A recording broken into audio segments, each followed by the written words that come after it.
नमस्कार जी, स्वागत सत्कार अभिनंदन हम लोग जय श्री कृष्णा, राधे राधे। कैसे हैं आप सभी? चलिए, स्वागत है आप सभी का काव्य क्लासेस कोटा के इस डिजिटल रंगमंच पर, जहां पर आप और हम मिलकर के चर्चा करने वाले हैं भारतीय इतिहास की कुछ महत्वपूर्ण प्रश्नोत्तर की। मेरे प्यारे साथियों, पिछले 2 दिनों से आपकी क्लास नहीं हो पाई क्योंकि कुछ पारिवारिक कार्यक्रम थे, शादी समारोह थे, वहां पर जाना था।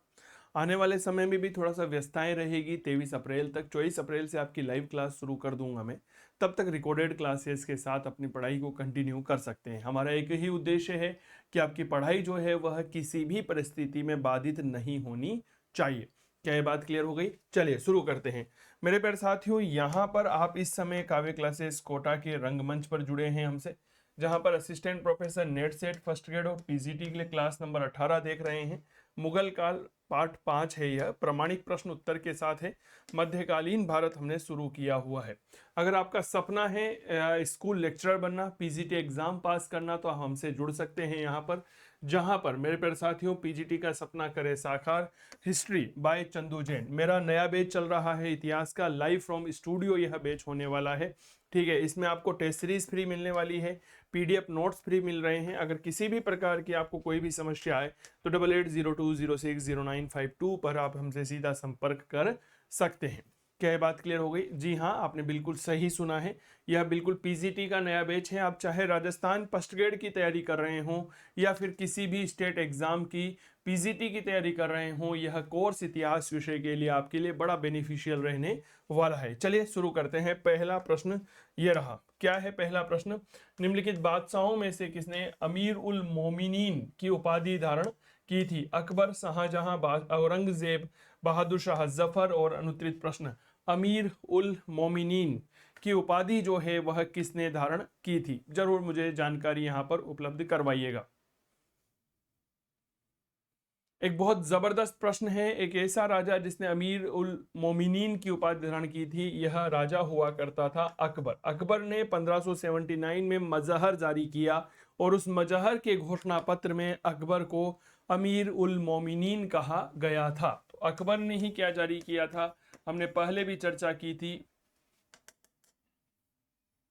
हमने पहले चर्चा की 1579 में क्या जारी किया? मजहर जारी किया था। और इस मजहर में अकबर को क्या कहा गया? अमीर उल मोमिनीन कहा गया था। मजहर के बारे में हमने आपको थोड़ी बातें पिछली क्लासों में भी चर्चा करी कि मजहर जो है वह धार्मिक मामलों में अकबर को सर्वे सर्वा बना देता है, माई बाप बना देता है। क्या ये बात क्लियर हो गई? अगला प्रश्न, अकबर ने सर्वप्रथम दक्षिणी भारत के किस राज्य पर आक्रमण किया? बीजापुर, गोलकुंडा, अहमदनगर, बरार। और अनुत्तरित प्रश्न है, अकबर ने सबसे पहले दक्षिणी भारत के किस राज्य पर जो है वह आक्रमण किया था? बहुत बढ़िया प्रश्न है, कृपया जरूर जवाब दीजिएगा।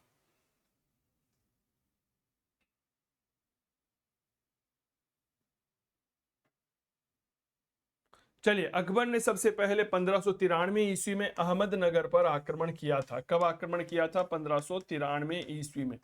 अब बेसिकली अकबर जो है वह अहमदनगर विजय के लिए दो सेनाएं भेजता है। पहली सेना का नेतृत्व अब्दुल रहीम खान खाना और दूसरी सेना का नेतृत्व शहजादा मुराद के द्वारा किया जा रहा था। क्या ये बात क्लियर हो गई? और मेरे दोस्त, यह अकबर का पहला दक्षिणी अभियान था। इसके पहले 1591 में अकबर दक्षिणी भारत के 4 सूबों खानदेश, अहमदनगर, बीजापुर और गोलकुंडा के शासकों के पास अपने दूत भेज चुका था। ठीक है, क्या ये बात क्लियर हो गई क्या? चलिए, बहुत बढ़िया। तो ये चीजें थोड़ा सा याद रखिएगा कि दक्षिणी भारत की किस रियासत पर अकबर ने सबसे पहले अधिकार किया? अहमदनगर, 1593।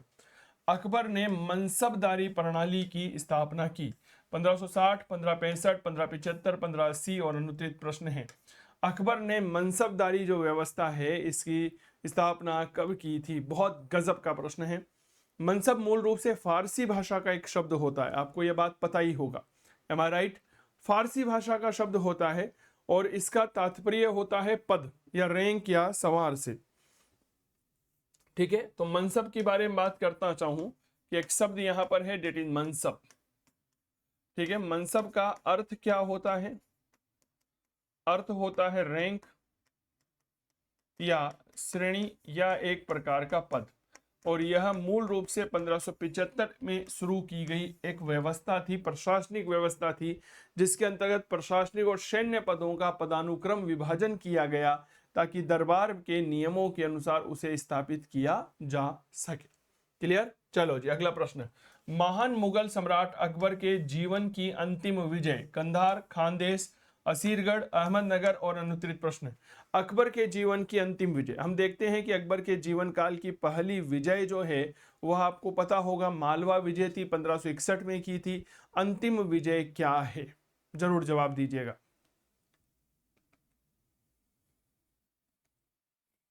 बहुत बढ़िया प्रश्न है। कहा जाता है कि अकबर के जीवन की अंतिम विजय असीरगढ़ की विजय है। 1601 में अकबर असीरगढ़ पर हमला कर देता है, जीत लेता है। असीरगढ़ का जो दरवाजा था, दुर्ग का दरवाजा, इस दुर्ग के दरवाजे को जो अकबर है, यह अकबर सोने की चाबियों से खुलवाता है। ठीक है, किसकी चाबियों से? सोने की चाबियों से खुलवाता है। परिणाम स्वरूप असीरगढ़ का नाम बदल करके अकबर क्या कर देता है? याद रखिएगा, धन देश कर देता है। क्या कर देता है? धन देश करवाता। दरवाजा जो है वह किससे खुलवाया? तो याद रखिएगा, सोने की चाबियों से खुलवाया। किससे खुलवाया? सोने की चाबियों से, चाबियों से खुलवाया। परिणाम स्वरूप क्या हुआ? असीरगढ़ का जो नाम है यह नाम बदला, और नाम बदल करके क्या कर दिया? तो याद रखिएगा, इसका नाम बदल करके कर देता है वह धन देश। क्लियर हो गई ना बात? चले, 1580 से 81 में अकबर के सम्मुख सर्वाधिक बड़ा संकट क्या था? संतुष्ट अमीरों और अधिकारियों द्वारा अकबर के सौतेले भाई मिर्जा हाकिम को अपना शासक घोषित कर देना। अकबर के बारे में जब आप पूरी राजनीतिक जीवनी पढ़ते हैं तब आप इस प्रश्न को बहुत आराम से कर सकते हैं कि 1580 से 81 के बीच में अकबर के समय सबसे बड़ा संकट क्या आया था। ठीक है, सलीम का विद्रोह, पश्चिमोत्तर सीमा पर यूसुफजई जनजातियों का विद्रोह, हल्दी घाटी के युद्ध से राणा प्रताप का बच निकलना और अनुत्तरित प्रश्न है। बहुत बढ़िया प्रश्न है। यह ऐसे प्रश्न होते हैं मेरे प्यारे साथियों जो आप विद्यार्थियों को सोचने के लिए मजबूर कर देते हैं। समझ में आ गई? तो 1580 से 81 के बीच में अकबर के जीवन में क्या संकट आया था? कहा जाता है सर्वाधिक संकटमय वर्ष 1581 का ही रहा था। क्या ये बात क्लियर हो गई? देखो मामला क्या हुआ, बेसिकली अकबर का एक सौतेला भाई हुआ करता था, नाम था मिर्जा हाकिम। उसने संतुष्ट अमीरों और अधिकारियों के साथ मिलकर के क्या कर दिया? विद्रोह कर दिया, और अकबर को हटा करके उसके स्थान पर गद्दी पर बैठने का वह क्या करता है? प्रयास करता है। क्या ये बात क्लियर हो गई?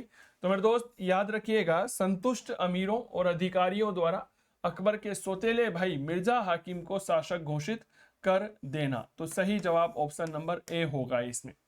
क्या ये बात क्लियर हो गई? बताइए। जी हाँ, आपने बिल्कुल सही सुना है। अगला प्रश्न, निम्नलिखित इतिहासकारों में से कौन अकबर का समकालीन नहीं था? कुछ यहाँ पर इतिहासकार हमने दे रखे हैं, इनमें से एक इतिहासकार है जो अकबर के समकालीन नहीं था। अबुल फजल, बदायूनी, निजामुद्दीन अहमद, लाहौरी और अनुत्तरित प्रश्न है। जवाब दीजिए।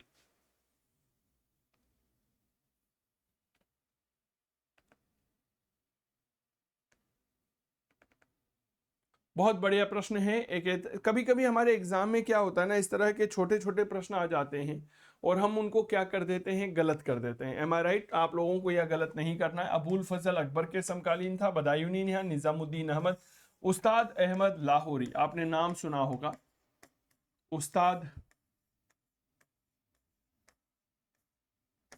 अहमद लाहौरी। जब हम मुगल काल में मुगल सम्राट शाहजहां के बारे में पढ़ते हैं तो उसके दरबार में एक महत्वपूर्ण व्यक्ति रहा करता था, नेम था उस्ताद अहमद लाहौरी। तो यह मूल रूप से शाहजहां के समकालीन था। क्लियर हो गई?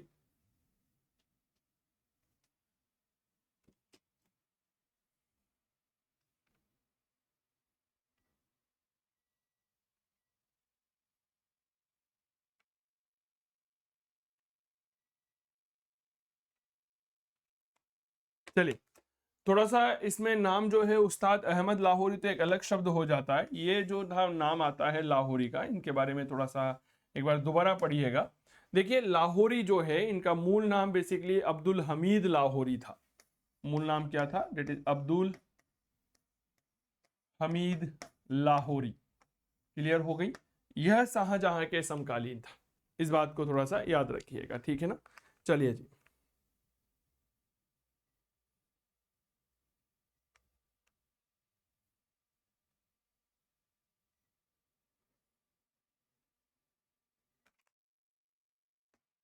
आइए आगे की चर्चा करते हैं। उस्ताद अहमद लाहौरी का संबंध ताजमहल के निर्माण से है, तो वो तो वास्तुकार था।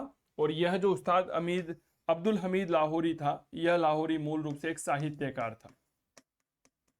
क्या ये बात क्लियर हो गई? और मैंने एक नाम अभी थोड़ी देर पहले लिखा, उस्ताद अहमद लाहौरी। उस्ताद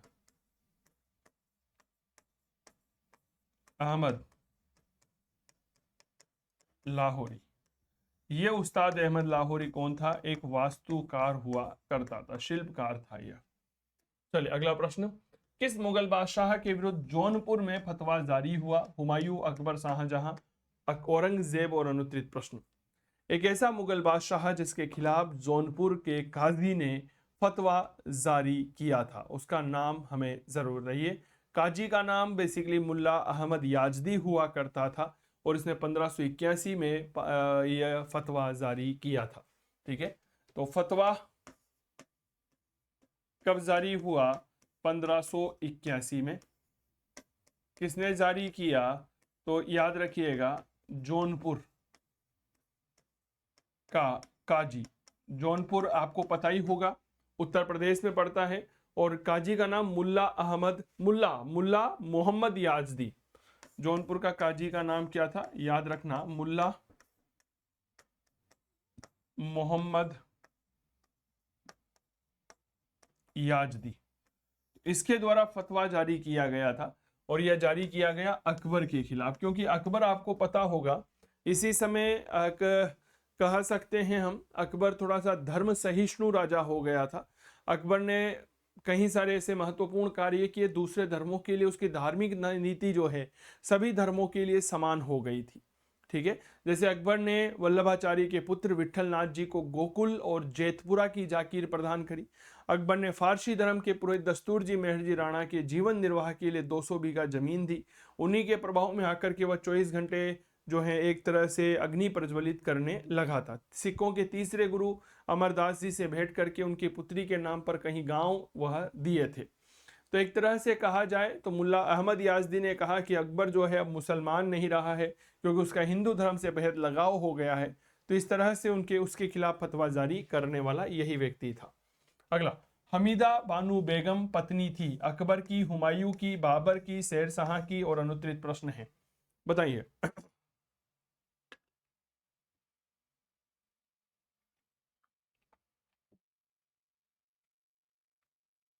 बताइए।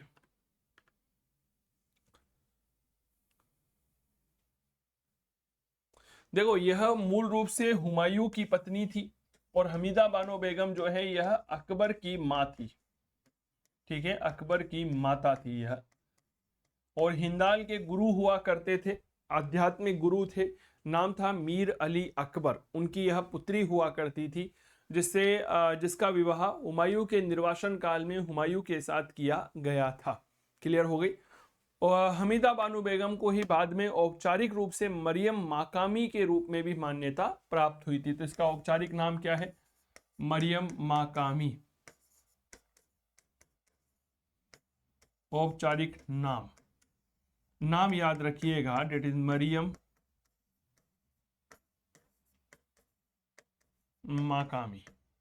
औपचारिक नाम का तात्पर्य क्या होता है पता है आप लोगों को? ऑफिशियल नाम, जो बाद में अगर मुगल काल की ऐतिहासिक किताबों में लिखा गया है, उसे हम यहाँ पर इस बात के रूप में इंगित करते हैं। बुलंद दरवाजा फतेहपुर सीकरी में है, अकबर की किस विजय के उपलक्ष्य में बनाया गया? देखो, बुलंद दरवाजा कहाँ पर पड़ता है तो आपको पता होगा, यह फतेहपुर सीकरी में है। क्या ये बात क्लियर हो गई? बड़ा गजब का है, बहुत शानदार बना हुआ है ना। कहाँ? राजपूत, मारवाड़, गुजरात, दक्कन और अनुत्तरित प्रश्न। तो बताइए, बुलंद दरवाजा अकबर की किस विजय के उपलक्ष्य में बनवाया गया था? देखो, बुलंद दरवाजा सबसे पहले तो इस बात को समझिए, ये कहां पर है? उत्तर प्रदेश। उत्तर प्रदेश में एक जगह है जो अकबर की कुछ समय के लिए राजधानी रही थी, डेट इज फतेहपुर सीकरी। यहां पर यह स्थित है। समझ में आ गई? और यह अकबर की गुजरात विजय के उपलक्ष्य में बनाया गया, जो गुजरात विजय 1572-73 में अकबर करता है। क्लियर हो गई? ये बात थोड़ा सा याद रखना। अकबर ने 1573 में गुजरात का दूसरा अभियान किया था, और दूसरा अभियान जो है वह एशिया का सबसे फास्टेस्ट यानी कि सबसे द्रुतगामी अभियान माना जाता है। क्या ये बात क्लियर हो गई? चलो अगला प्रश्न। बाकी आप ऑनलाइन कोर्स देखना चाहते हैं, लेना चाहते हैं इतिहास विषय के, तो मेरे दोस्त काव्य क्लासेस कोटा के मोबाइल एप्लीकेशन को आज ही डाउनलोड कर सकते हैं। यहाँ पर हमारे कई ज़बरदस्त ऑनलाइन कोर्सेज अवेलेबल हैं, जिनमें फर्स्ट ग्रेड पीजीटी इतिहास विषय का कोर्स है। यह course Rajasthan first grade PGT, KVS, NVS, DSSC, MP, UP, Bihar, Chhattisgarh आदि सभी भर्ती परीक्षाओं के लिए समान रूप से उपयोगी है। 450 से ज्यादा घंटों का कक्षा कार्यक्रम, PDF printable notes, live recorded session, topic wise test है। प्राइस केवल और केवल 4,999 रुपए है। RS फाउंडेशन आधुनिक भारत का भी कोर्स आपके लिए यहाँ पर चल रहा है, और इस आधुनिक भारत के कोर्स में हम प्री और मेंस के हिसाब से पढ़ा रहे हैं। अगर कहीं पर भी आप स्टेट PCS की तैयारी करते हैं तो 499 रुपए का ये जबरदस्त कोर्स आप ले सकते हैं। क्लियर हो गई? चलो जी, अगला प्रश्न ये रहा, बुलंद दरवाजे को अकबर ने अपनी किस विजय की स्मृति बनाया? रिपीटेड सवाल है, तो यह गुजरात रहेगा। अकबर द्वारा फतेहपुर सीकरी का बुलंद दरवाजा किसकी स्मृति में बनाया गया? फिर वही बात है, गुजरात विजय की स्मृति में बनवाया गया था। अकबर ने किसकी घटना की स्मृति में फतेहपुर सीकरी की स्थापना की? बाबर द्वारा खानवा की विजय, शेख सलीम चिश्ती के आशीर्वाद से सलीम का जन्म, गुजरात विजय, हल्दी घाटी के युद्ध में मुगलों की विजय, और अनुत्तरीय प्रश्न है। फतेहपुर सीकरी की स्थापना की थी। ठीक है, यह प्रश्न थोड़ा सा अलग बन जाता है, इस प्रश्न को यहां पर जवाब जरूर दीजिएगा। अकबर के जीवन काल में 3 महत्वपूर्ण घटनाएं होती है। पहली घटना 1569 में हुई, अगली घटना 1571 में हुई, और अगली घटना 1573 में हुई। ठीक है, देखो 1569 में क्या हुआ, उसका बेटा सलीम जो है, जिसे हम जहांगीर कहते हैं, उसका जन्म हो जाता है। यहां पर फतेहपुर सीकरी जो है उसके निर्माण का आदेश दे दिया जाता है, कि निर्माण का आदेश दे दिया गया, और 1573 ईस्वी में फतेहपुर सीकरी को राजधानी बना लिया गया। क्या बना लिया गया? राजधानी तैयार कर दिया गया। तो शेख सलीम चिश्ती जो है उसके आशीर्वाद से जब सलीम का जन्म हुआ, इसके उपलक्ष्य में मेरे प्यारे साथियों याद रखिएगा, क्या फतेहपुर सीकरी का निर्माण किया गया था। क्या ये बात क्लियर हो गई? बहुत बढ़िया प्रश्न है, बहुत गजब का प्रश्न है, और ऐसे प्रश्न अक्सर हमारे बीच में प्रश्न पूछे जाते हैं। क्लियर? चलो जी, अगला प्रश्न। कुछ किताबों में यहाँ पर फतेहपुर सीकरी को राजधानी बनाया जाना 1571 देखने को मिलता है, लेकिन मैं बता दूं 1571 में तो इसका निर्माण कार्य शुरू हुआ था, और 1573 में राजधानी बनी, जो 1585 तक यह राजधानी रहेगी। क्लियर हो गई? चलो साहब, शेख सलीम चिश्ती की दरगाह स्थित है लाहौर में, अजमेर में, आगरा में, फतेहपुर सीकरी में, और अनुत्तरित प्रश्न है, जवाब दीजिए। अच्छा, मैं एक चीज आप सभी प्यारे साथियों से पूछने की इच्छा रखता हूं, कि जैसे अभी आपके इंडियन हिस्ट्री के में 10 टेस्ट पेपर लेकर आना चाह रहा हूं। मैं ये चाहता हूं कि आगामी असिस्टेंट प्रोफेसर भर्ती परीक्षा में उनका उपयोग आप लोगों के लिए किया जा सके। तो क्या आप सभी तैयार हैं? जी हाँ, आपने बिल्कुल सही सुना है। 10 टेस्ट पेपर हम मुगल काल के बाद हमारे इस इतिहास विषय को यहाँ पर रोक देंगे, और आपके लिए 10 टेस्ट पेपर लेकर आएंगे। फिर उसके बाद जैसे ही 10 टेस्ट पेपर कंप्लीट होंगे, आप सभी प्यारे साथियों के लिए कहीं ना कहीं वापस, जी हाँ आपने बिल्कुल सही सुना, वापस से मध्यकाल के इतिहास से शुरू कर आधुनिक भारत तक हम पहुंचेंगे। 10 टेस्ट पेपर जो करवाए जाएंगे, इनमें प्रत्येक टेस्ट पेपर में प्राचीन भारत से लेकर आधुनिक भारत तक के सारे सवालों को सारे टॉपिक्स को कवर करवाया जाएगा। मुझे कमेंट करके एक बार जरूर बता दीजिएगा यह विचार आपको कैसा लगा। शेख सलीम चिश्ती की दरगाह जो है फतेहपुर सीकरी में है। निम्नलिखित में से कौन मुगल काल की एकमात्र महिला मंत्री थी? महामनगा, कोकीअनगा, जीजीअनगा, सुल्तान बेगम। अनुत्तरित प्रश्न है, मुगल काल की एकमात्र महिला मंत्री कौन थी? जवाब दीजिए। देखो, जब अकबर शासक बनता है, अकबर कब शासक बनता है? 1556 में। क्या ये बात क्लियर हो गई? तो अकबर के जीवन काल में 1556 से लेकर के 1560 ईस्वी तक शासन पर उसके संरक्षक बैराम खान का अधिकार होता है। यह हमारे बैराम खान का जो है क्या होता है, अधिकार होता है। बहुत अच्छे से चीजों को समझिएगा।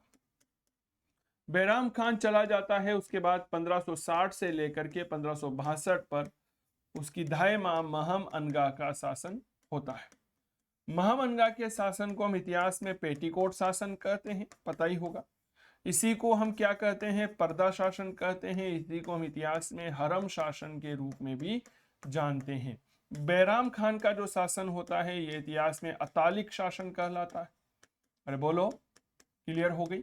क्या कहलाता है? अतालिक शासन। तो महम अनगा जो है यह मुगल काल की एकमात्र महिला मंत्री हुआ करती थी। क्लियर हो गई? 1560 से 62 तक मुगल शासन पर हरम का प्रभाव रहा। इसी समय अकबर की जो धाय मां थी महम अनगा, उसने मुगल काल की एकमात्र महिला प्रधानमंत्री की नियुक्ति के रूप में काम किया था। क्या ये बात क्लियर हो गई?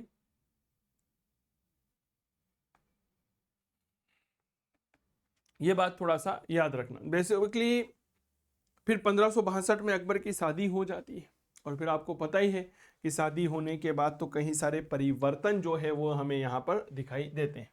निम्नलिखित में से कौन मुगल काल की एकमात्र महिला प्रधानमंत्री थी? रिपीटेड प्रश्न है। महम अनगा।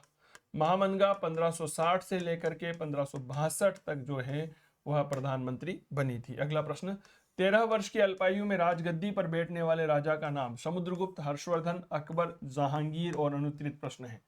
केवल और केवल 13 वर्ष की अल्पायु में राजगद्दी पर बैठने वाले राजा का नाम क्या था? बताइएगा।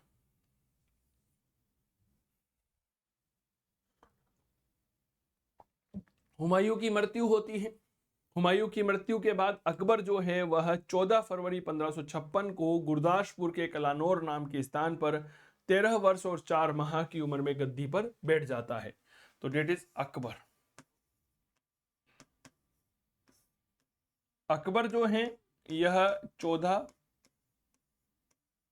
फरवरी सन 1556 को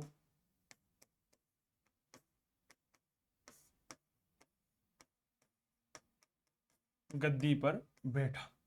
और जब गद्दी पर बैठा तो इसकी उम्र कितनी थी? याद रखिएगा, 13 वर्ष व 4 माह। क्या ये बात क्लियर हो गई?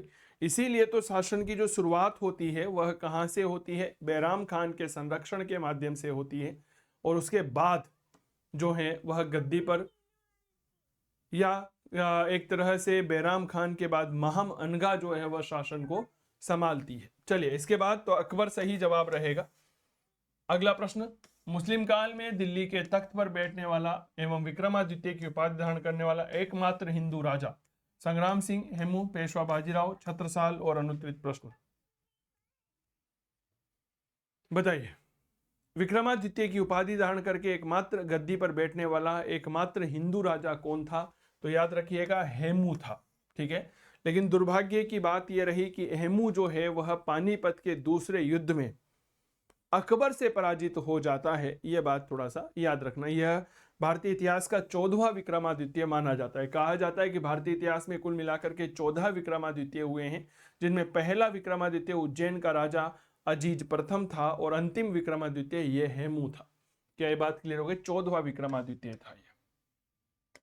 तो ये लाइन थोड़ा सा याद रखिएगा कि यह भारतीय इतिहास का 14वां विक्रमादित्य था। फिर पहला कौन था? नाम याद रखना, अजीज प्रथम। यह कौन था? तो भैया ये उज्जैन का राजा था। क्लियर हो गई? यह कौन था? उज्जैन का राजा था। हेमू जो है मूल रूप से पानीपत के द्वितीय युद्ध में पराजित हो जाता है।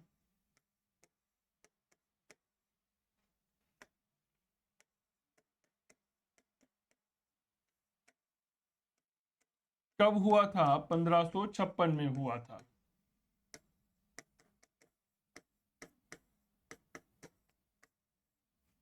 क्लियर हो गई। चलो, अकबर के नेतृत्व में मुगल सेना और अफगान सेना के बीच में 5 नवंबर 1556 को युद्ध हुआ था। पानीपत, लाहौर, पेशावर, चंदेरी और अनुत्तरित प्रश्न है। 5 नवंबर 1556 को कौन सा युद्ध हुआ था? हाँ बताइए।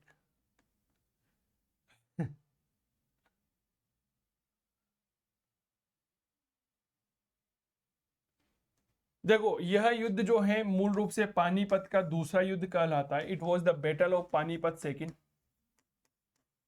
ठीक है, ये क्या कहलाता है? पानीपत का द्वितीय युद्ध कहलाता है। एक तरफ इसमें अकबर था और एक तरफ हेमू विक्रमाद्वितीय था। हेमू हार गया, अकबर जीत गया।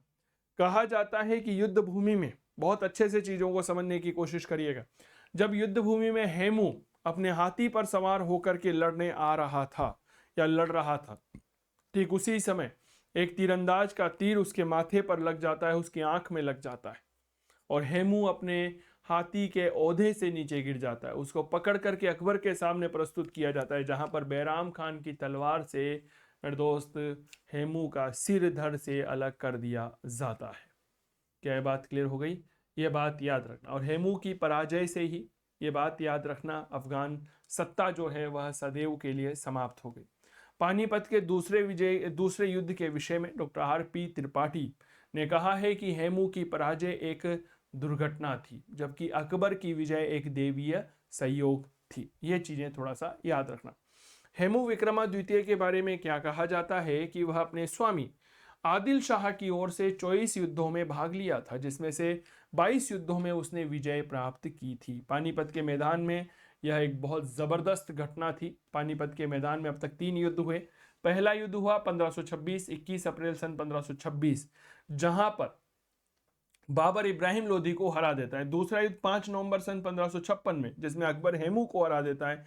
तीसरा युद्ध 14 जनवरी सन 1761 को होता है, जिसमें अहमद शाह अब्दाली, मेरे दोस्त याद रखना, मराठों को हरा देता है। अगला प्रश्न ये रहा, पानीपत का द्वितीय युद्ध कब हुआ था? रिपीटेड प्रश्न है। 5 नवंबर सन 1556 को। अभी थोड़ी देर पहले भी हमने इसके बारे में चर्चा की थी। किस इतिहासकार ने अकबर को राजपूतों की स्वतंत्रता का प्रथम विजेता कहा है? Colonel Tod, A.L. Srivastava, Shriram Sharma, Beni Prasad. अनुत्तरित प्रश्न है, बताइए। एक ऐसा इतिहासकार जिसने अकबर को राजपूतों की स्वतंत्रता का पहला विजेता कहा है। सर याद रखना, यह नाम कर्नल जेम्स टोड होता है।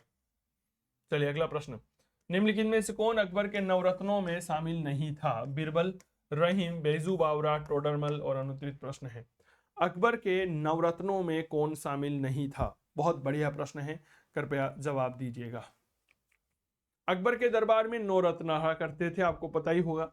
देखो मेरे प्यारे साथियों, अकबर के पहले गुप्त शासक विक्रमाद्वितीय हुआ, चंद्रगुप्त विक्रमाद्वितीय, उसके भी दरबार में 9 रत्न रहा करते थे। ठीक है, और उसी प्रकार के 9 रत्न अकबर के दरबार में भी रहते थे, जिनमें अब्बुल फजल, फैजी, तानसेन, राजा मान सिंह, राजा टोडरमल, बीरबल, अब्दुल रहीम खान काना, मुल्ला दो प्याजा और फकीर अजीजुद्दीन शामिल थे। ठीक है, बेजू बावरा जो है मेरे दोस्त, ये बात याद रखना, यह नवरत्न में शामिल नहीं था। समझ में आ गई? नवरत्न में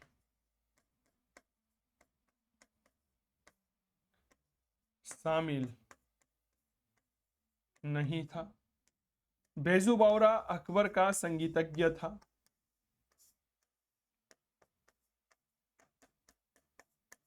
भाई साहब, उस समय के राजाओं का शौक बड़ी चीज थी। क्या ये बात क्लियर हो गई? अपने अपने संगीतज्ञ रखा करते थे, डेट वाज म्यूजिशियन। क्लियर? अगला प्रश्न, तो अगर आपका सपना है पीजीटी एग्जाम को पास करना, तो आज ही डाउनलोड करिए काव्य क्लासेस कोटा का मोबाइल एप्लीकेशन। मित्रों, शानदार क्लासेस के साथ स्टूडियो से लाइव बैच चल रहा है। जयपुर स्टूडियो से ये लाइव बैच आप सभी प्यारे साथियों के लिए बड़ा यूजफुल रहेगा जो इतिहास विषय की तैयारी कर रहे हैं। यह कोर्स मेरे प्यारे साथियों याद रखिएगा, Rajasthan first grade, DSSB, KVS, NVS, UP, Bihar, Chhattisgarh, MP, Madhya Pradesh में वर्ग 1 की जो परीक्षा होती है, उन सभी भर्ती परीक्षाओं के लिए समान रूप से उपयोगी है। तो फिर देरी किस बात की, आज ही डाउनलोड करिए काव्य क्लासेस कोटा का मोबाइल एप्लीकेशन, जहां पर PGT का कोर्स चल रहा है। बाकी किसी प्रकार की कोई समस्या है तो आप मेरे मोबाइल नंबर 8802060952 पर संपर्क कर सकते हैं। जय हिंद जय भारत। अगली क्लास में आपसे फिर मुलाकात करते हैं, तब तक नमस्कार, अपना ध्यान रखिए, स्वस्थ रहिए, मस्त रहिए, तंदुरुस्त रहिए, बाय, टेक केयर, जय हिंद।